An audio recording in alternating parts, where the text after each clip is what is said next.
die Götter redet man nicht, die singt man an. Und wenn's wie David Krieg hast, der Herrn sind dann. Und mit dir ist das mit der Musik ja nicht so einfach.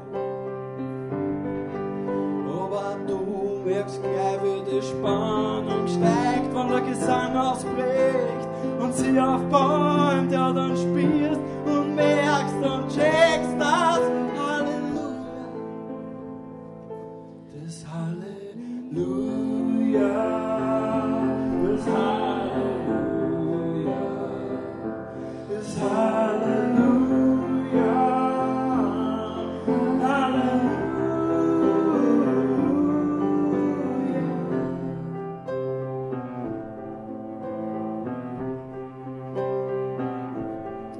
Du bist sonst sehr bedacht, aber du weißt gleich um die geschehen. Du hast sie einmal nachts beim Boden gesehen. Ihre Schönheit und der Vollmond haben die verzaubert.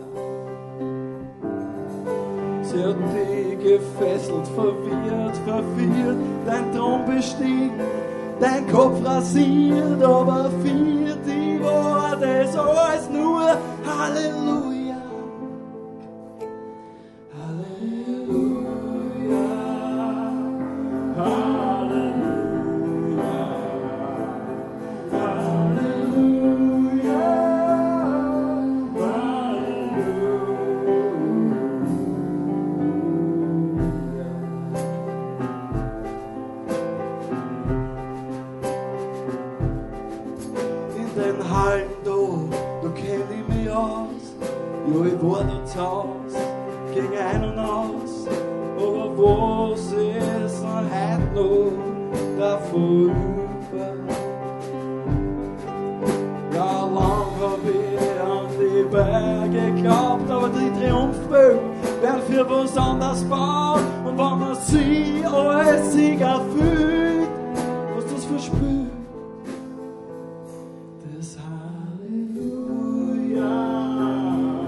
Vielleicht triffst du dort oben auf dein Gott, der für den Mord eine Erklärung hat, wieso ein wer im Namen der Liebe sowas antut.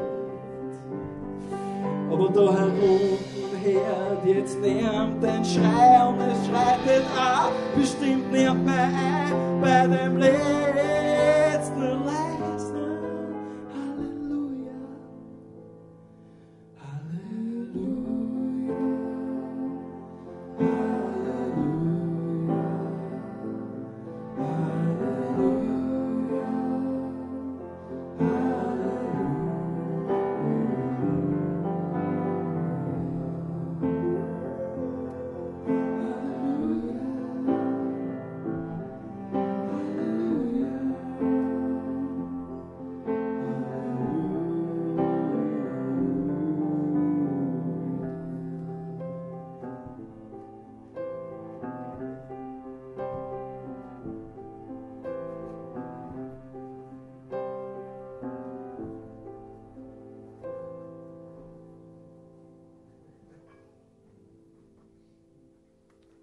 5 Minuten Pause.